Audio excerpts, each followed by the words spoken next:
하나님 아버지 감사합니다. 주의 말씀을 듣고자 저희가 예배 가운데 모였습니다. 우리 마음의 기도와 우리 마음의 묵상이 주님께 연락되기를 원합니다. 감사드리며 예수 그리스도의 이름으로 기도드렸습니다. 아멘. 우리가 신앙생활을 한다는 것은, 또 우리가 신앙생활을 시작하게 된 것은 주님의 부르심 때문이었죠. 예수 그리스도의 부르심이, 그 제자됨을 부르시는 주님과의 만남이 우리의 신앙의 시작입니다. 예수님이 우리를 부르신다는 뜻은 무엇일까요? 주님이 제자로서 우리를 만나신다는 것은 어떤 의미가 있는 것일까요? 오늘의 말씀은 제자됨을 부르시는 주님과 만나는 큰 도전의 말씀을 우리에게 주고 계십니다. 오늘의 말씀 가운데 새롭게 제자로서의 부르심을 받는 우리 성도님들이 되시기를 예수 그리스도 이름으로 축원합니다. 오늘 5장 1절의 말씀에 무리가 몰려와서 하나님의 말씀을 들을세, 이렇게 말씀이 시작하고 있습니다. 예수님이 게네사렛 호숫가에서 말씀을 전하는데, 게네사렛 호숫가는 갈릴리 호수의 다른 이름이죠. 주님이 공생의 대부분의 시간을 이 갈릴리 호수, 게네사렛 호수가의 주변에서 시간을 보내셨습니다. 거기서 말씀을 전하시는데 많은 무리가 주님의 말씀을 듣기 위해 몰려들고 있는 거죠.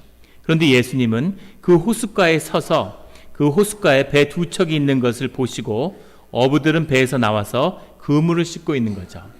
주님이 그 호숫가를 중심으로 다니셨는데, 이 게네사렛 호숫가는 가보지 못했지만 폭이 한 12km 되고 길이가 한 20km 되는 바다와 같이 실제로 갈릴리 바다라고 불렸던 굉장히 큰 호숫가였다고 합니다.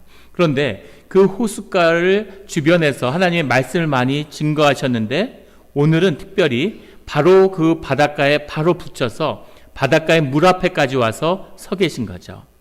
밤새도록 물고기를 잡기 위해 나갔던 배들은 호숫가에서 돌아와 있고, 그 부두에 배들이 서 있고, 그 배에서 나와서 어부들은 그물을 씻고 있습니다.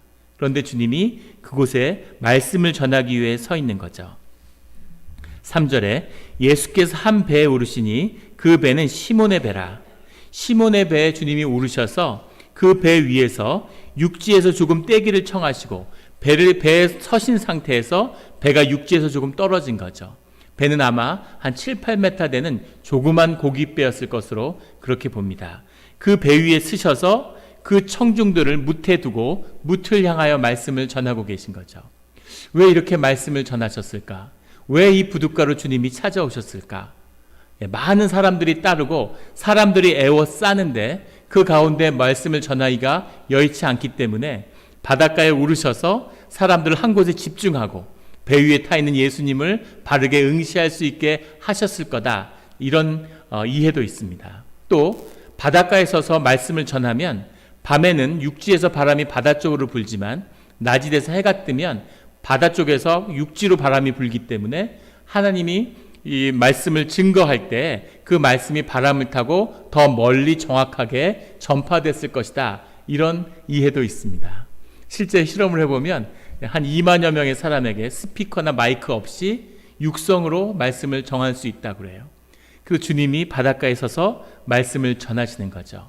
하지만 말씀을 더 정확히 전하기 위해서, 또는 더 많은 사람에게 전하기 위해서 주님이 이곳에 오신 것은 아닐 거라는 겁니다. 주님에게는 또 다른 중요한 이유가 있으셨는데, 그것은 시몬을 부르기 위해서 이곳에 오신 거죠. 제자를 만나기 위해서, 제자를 세우기 위해서 이곳에 오신 겁니다.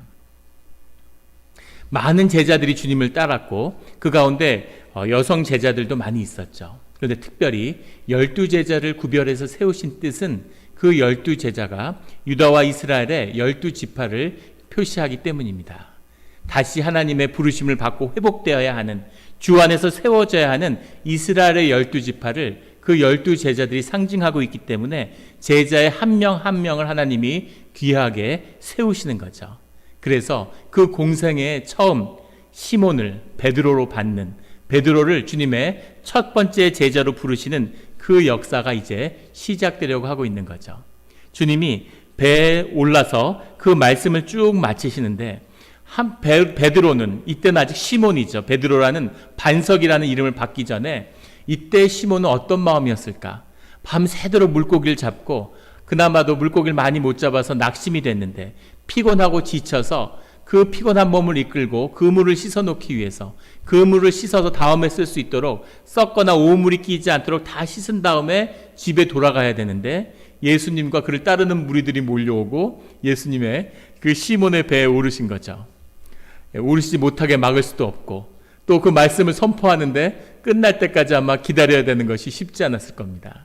그렇다고 배를 두고 집에 갈 수도 없죠. 물 위에 떠 있는 배를. 그런데 그 시몬이 그 베드로가 주님의 말씀이 증거되는 것을 들으면서 감동과 은혜를 받는 거죠. 큰 은혜와 큰 감동을 예수님의 말씀을 통해서 받았을 겁니다.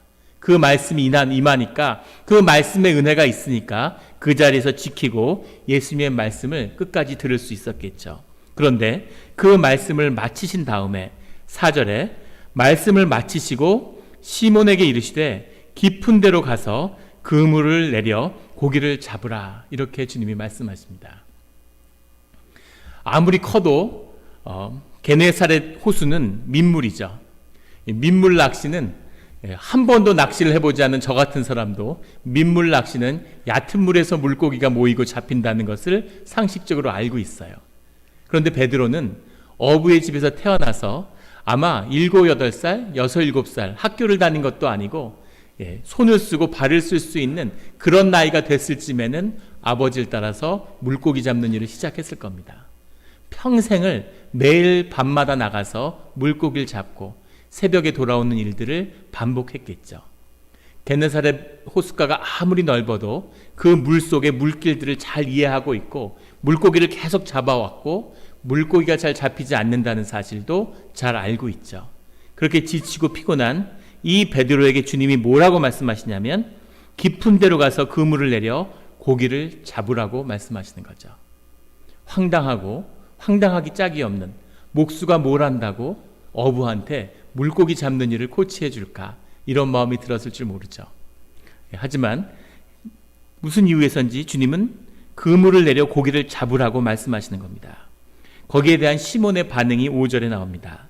시몬이 대답하여 이르되 선생님 우리들이 밤이 새도록 수고하였으되 잡은 것이 없지만은 이제까지 밤새도록 물고기를 잡으려고 노력했는데 물고기를 잡지 못하고 돌아왔습니다. 평생 어부로 살아온 사람의 이야기죠. 그런데 말씀에 의지하여 내가 그물을 내리리다 이렇게 이야기하는 거죠. 놀랍게도 시몬의 반응이 예수님이 주신 이 황당한 말씀, 이 황당무계한 말씀에 순종하였다는 거예요. 주님을 믿어서였을까요?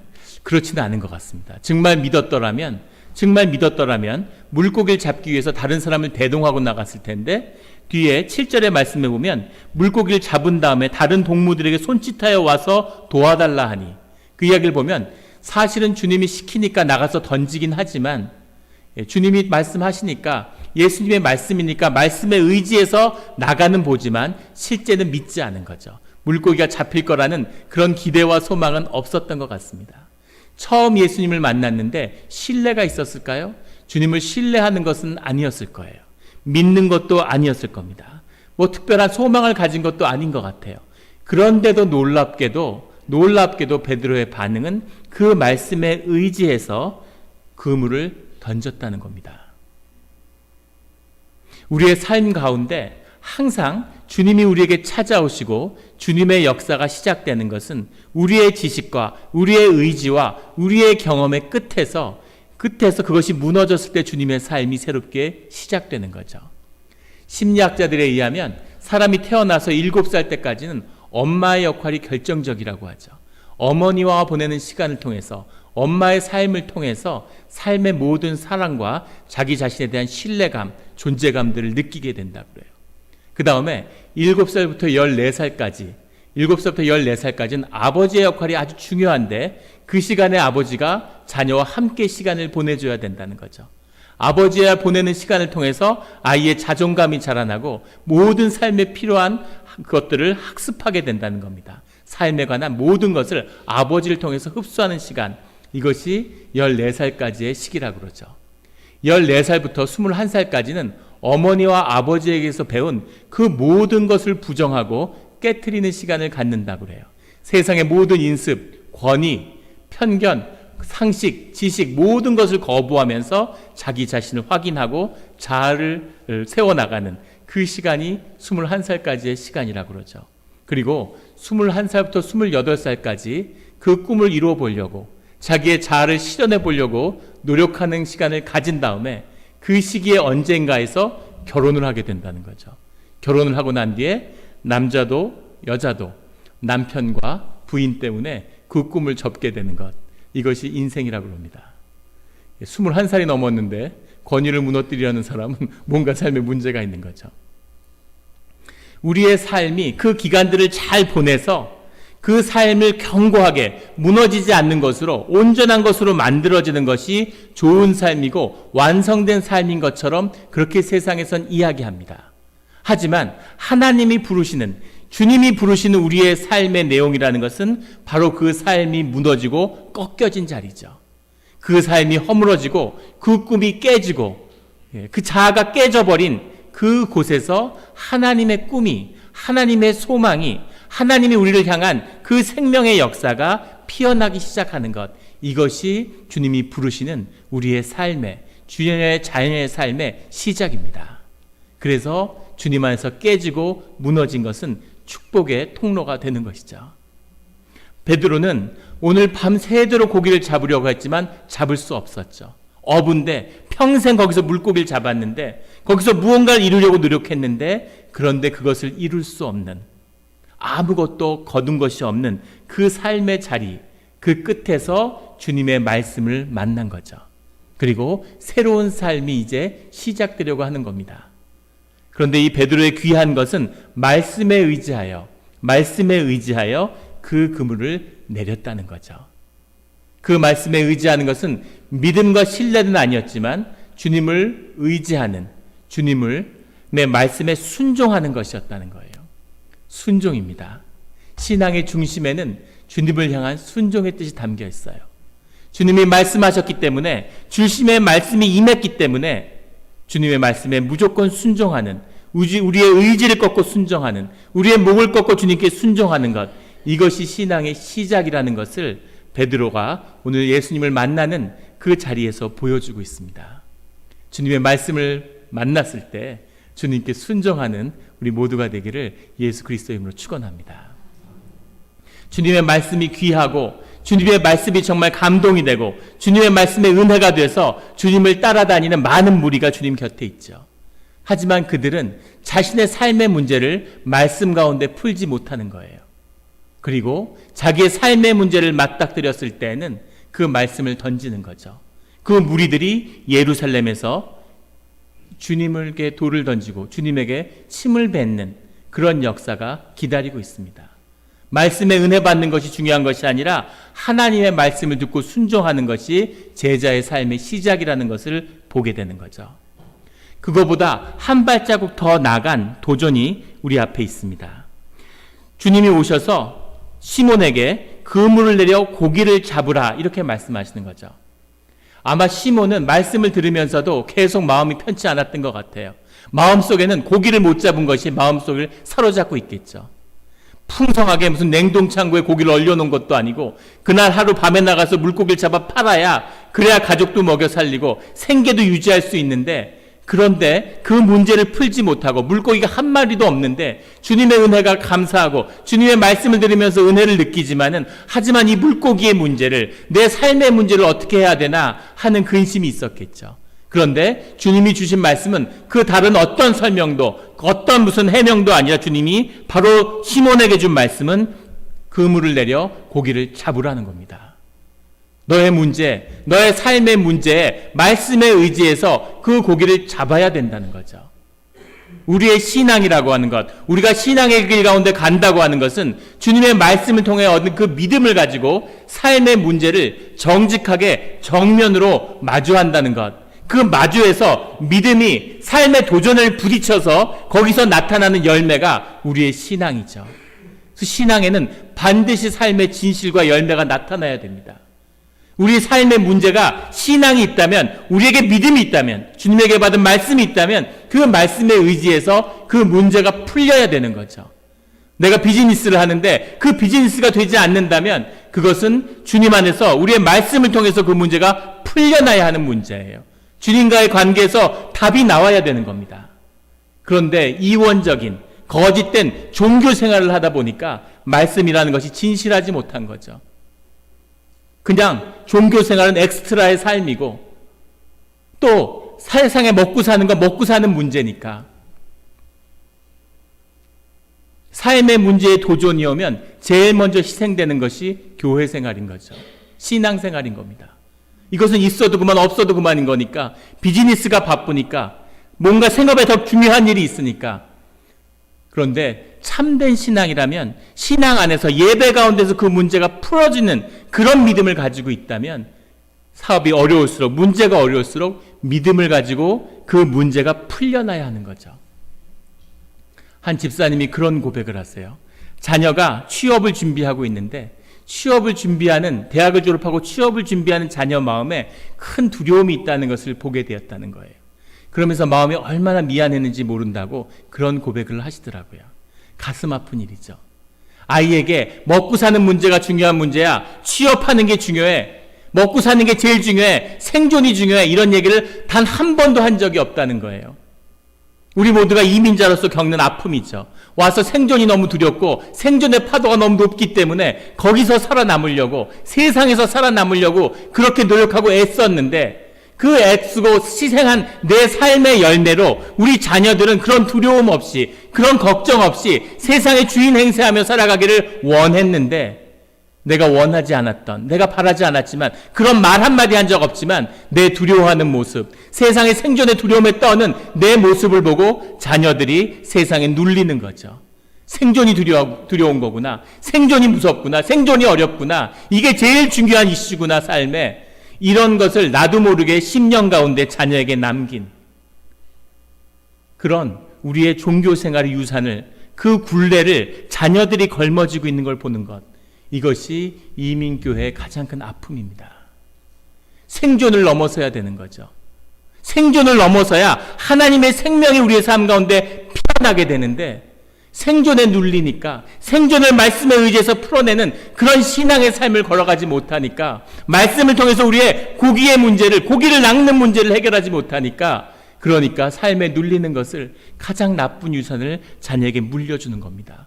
누구에도 부러울 것이 없는 좋은 학교를 나오고 좋은 공부를 하고 실력을 갖췄는데 세상을 책임지고 세상을 차지하고 세상을 다스리는 권세 있는 삶이 아니라 생존을 두려워하는 그런 삶을 살아가게 되는 거죠. 무엇이 우리 삶의 실제입니까?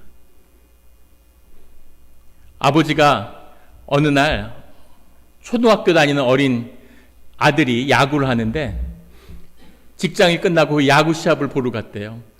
그런데 가다가 차가 막히고 일이 늦어져서 시작할 때 가겠다고 약속했는데 한 1시간 늦게 간 거죠. 그러니까 어린 아들이 일루수에서 수비를 보고 있는데 그래서 아빠가 왔다고 막 응원하니까 애가 좋아가지고 막 신이 나서 이렇게 펄쩍펄쩍 뛰는 거죠. 스코어를 보니까 14대 0이더라는 거예요. 14대 0으로 아들팀이 지고 있는 거죠. 근데 애는 기분이 좋고 신나가지고 막 혼자서 막 이렇게 들떠 있는 거예요. 그래서 야 지금 몇 대 몇인 거냐? 14대 0인데 누가 14냐? 그러니까 아들이 큰 소리로 얘 14대 0으로 우리가 지고 있어요. 그러고 얘기를 하더래요. 근데 애가 너무 기분이 좋고 신이 나니까 아버지가 이상해서 야 14대 0으로 지고 있는데 너는 전혀 절망하거나 실망한 것 같지 않구나. 그러니까 아들이 깜짝 놀라면서 우리가 왜 실망을 해? 우리는 아직 공격을 한 번도 못했는데 이렇게 얘기하더라는 거죠. 아직 1회 초인 거죠. 우리가 공격하면 몇 점을 낼지 아직 모르는데 우리가 상황과 환경에 눌리는 것이 아니라 그 안에 전혀 새로운 것을 바라보게 되는 거죠. 우리의 상식, 우리의 경험에서는 그물가에 깊은 데서 그물을 던지는 것은 어리석은 지고 있을 수 없는 일이고 말도 안 되는 일이지만 말씀에 의지해서 그물을 던지는 자에게는 그 고기를 낚는 일이 우리 가운데 이루어진다는 겁니다. 모두 다 말씀에 의지해서 우리의 상식과 우리의 경험에 다를지라도 오직 말씀에 순종하는 그런 우리 성도님들이 되시기를 예수 그리스도의 이름으로 축원합니다. 신방을 다닐 때 가장 가슴 아픈 건 삶의 진실을 나누면서 느끼는 그 아픔이죠. 근데 그 아픔 중에 제일 많은 부분은 생존에 대한 두려움이에요.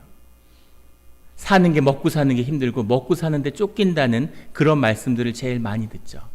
1년 내내 얼마나 그것 때문에 신경 쓰고 그것 때문에 아파하는가 하는 이야기를 듣는 겁니다.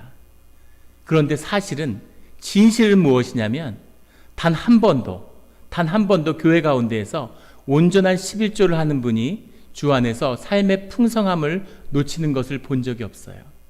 그것이 삶의 진실입니다. 이것은 굉장히 정직하고 사실 힘든 설교지만 이 말씀을 정직하게 받는 우리 영락교회 성도님들이 되기를 주의 이름으로 축원합니다. 말라기 3장 10절에서 주님이 말씀하시는 거죠.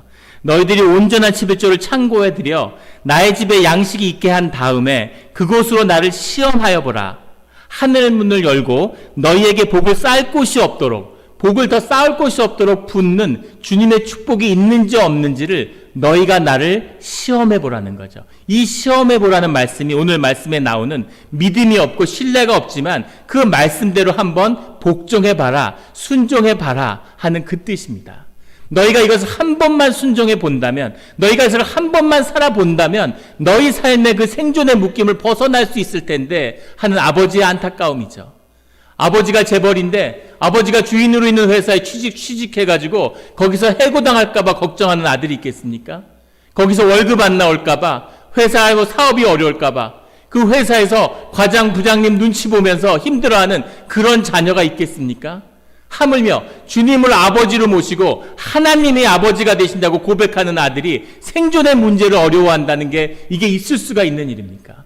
주님이 너희에게 이 땅과 이 삶을 허락한 것은 이것이 너희를 향한 축복의 선물이기 때문이다. 세상을 차지하고 다스리며 하늘의 권세를, 생명의 권세를 이 땅에서 누려라. 이렇게 주님이 말씀하시는 거죠. 이 순종의 말을 단 한 번을, 일생에 단 한 번을 하지 못해서 평생 교회를 다니는데도 생존에 급급하고 두려움에 떨며 사는 이것이 오늘 우리의 모습이에요. 베드로는 오늘 말씀에 의지해서 주님께 순종하는 길로 주님 앞에 나아간 것이죠. 그래서 주님을 새롭게 만나는 겁니다. 이런 순종이, 베드로의 순종이 우리와 함께하기를 예수 그리스도의 이름으로 축원합니다. 6절에 그렇게 의지해서 그물을 내리니까 그렇게 하니 고기를 잡은 것이 힘이 많아 그물이 찢어지는지라. 그물이 찢어지게 고기가 많이 잡혀서 동무들에게 손짓해서 와서 도와달라고 하니까 7절에 2배의 채움에 배가 잠기게 되었더라. 밤을 새고 마음을 졸이고 이제나 저제나 그 낚시하는 분들은 기다리는 게 제일 힘들다 그러죠. 그 기다림과 기다림 끝에서 고기가 하나도 잡히지 않아서 그렇게 어렵게 돌아왔는데, 그런데 주님의 말씀에 의지해서 이 무모한 도전을 한번 하고 나니까 그물이 찢어지도록, 배가 잠기도록 그렇게 물고기가 잡히는 것을 경험하게 되는 거죠. 그 경험한 베드로가 주님에 대한 반응을 보이는 겁니다. 8절에 시몬 베드로가 이를 보고 예수의 무릎 아래 엎드려 이르되 주여. 앞에 말씀을 들었을 때는 선생님이여 이렇게 불렀는데 이것을 경험한 베드로는 이제 주님이 보이는 거죠. 전혀 새로운 실제를 경험하게 되는 거죠. 이 게네사렛 호숫가의 물의 깊이를 알아보시는 이분은 누구이신가? 내 마음속에 깊은 우려와 심려를, 말씀을 사모하지만 생존의 두려움 속에서 어쩔 줄 몰라 하던 내 삶을 살피시는 이분은 바로 하나님이시구나 하는 것을 경험하고 알게 된 거죠. 그것을 바라본 베드로가 주여, 주여 나를 떠나소서 나는 죄인이로서이다. 주님의 말씀에 순종했는데 그 주님을 만나고 나니까 자기 자신을 바라보게 된 거죠. 아, 나는 주님 앞에 쓸 수 있는 사람이 아닌데, 주님의 은혜를 받을 수 있는 사람이 아닌데 주님이 내 앞에 오시다니. 그것을 감당할 수 없는 베드로가 드리는 고백은 주여 나를 떠나소서 나는 죄인입니다. 감당할 수 없는 자기 자신의 그 마음을 주님 앞에 고백을 드리는 겁니다. 그러자 주님께서 10절에 뭐라고 말씀하시냐면 두려워하지 말라, 두려워하지 말아라 이렇게 말씀하세요. 성경에 두려워하지 말라는 말씀이 365번 나온답니다. 매일 한 번씩 받아야 하는 말씀이 두려워하지 말라는 말씀이죠. 매일 두려움에 떠는데, 매일 세상에 나가서 두려워하는데 주님은 두려워하지 마라, 두려워하지 마라, 내가 너와 함께하고 있다 이렇게 말씀하시는 겁니다. 그리고 놀랍게 주님의 다음 말씀은 더 놀라운데 이제 후로는 내가 사람을 취하리라 이렇게 말씀하시는 거예요. 사람을 낚는 어부가 되리라 하는 말씀을 전해주시는 거죠.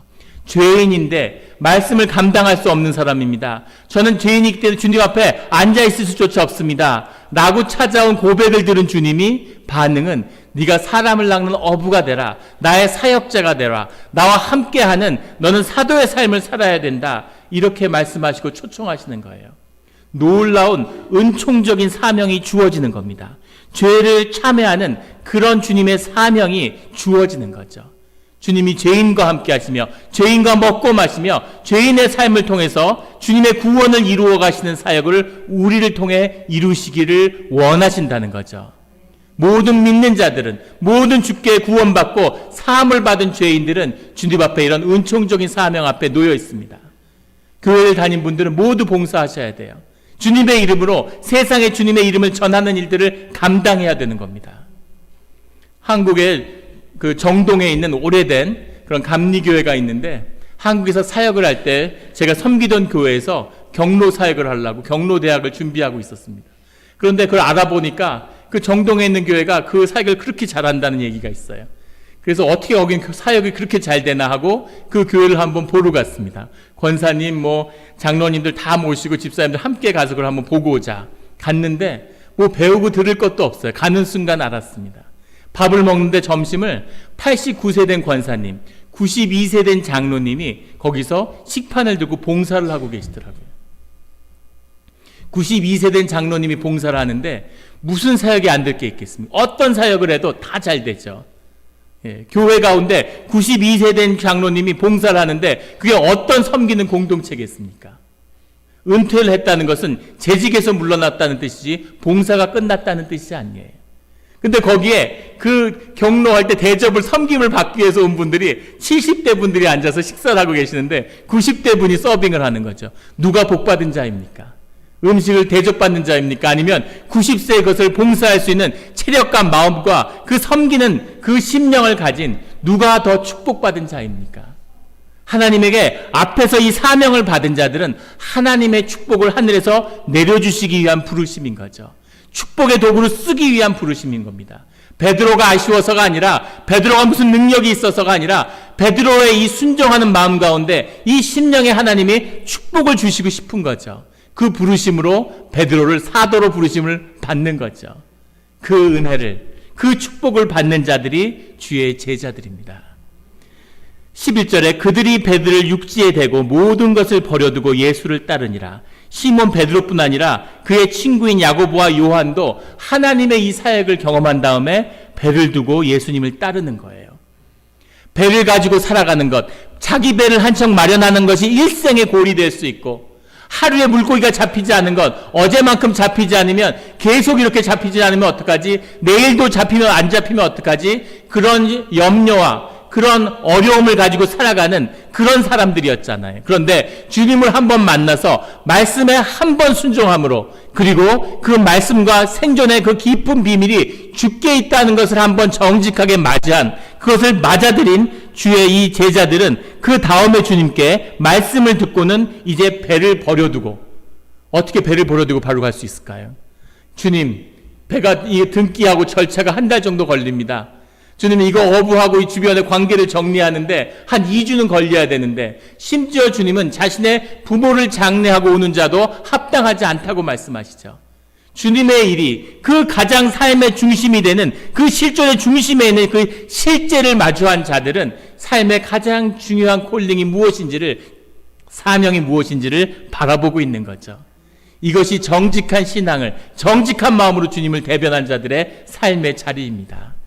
이렇게 주님을 만나는, 이렇게 생존을 넘어서는, 더 이상 먹고 사는 문제로 근심하거나 염려하는 자들이 아니라 늘 주 안에서 소망을 품고 주님이 오늘 어떤 선물을 주실까 하는 것을 기대하며 하루를 시작하는 그런 기도하는 주의 자녀들이 되시기를 예수 그리스도의 이름으로 축원합니다. 모두 기도드리겠습니다.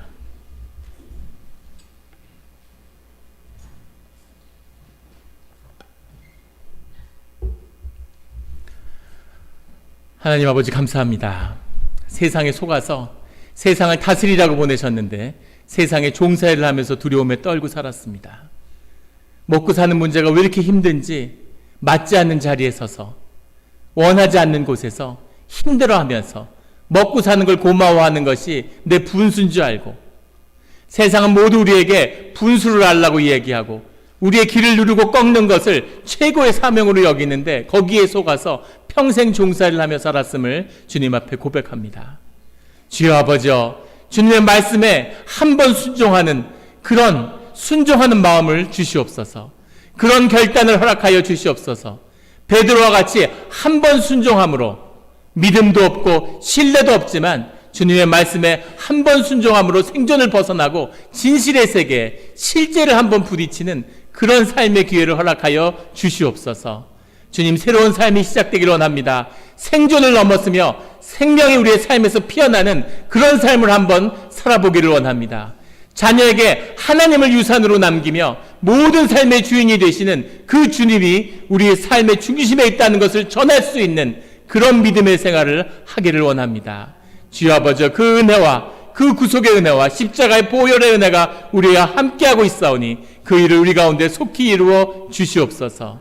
감사드리며 예수 그리스도의 이름으로 기도드렸습니다. 아멘.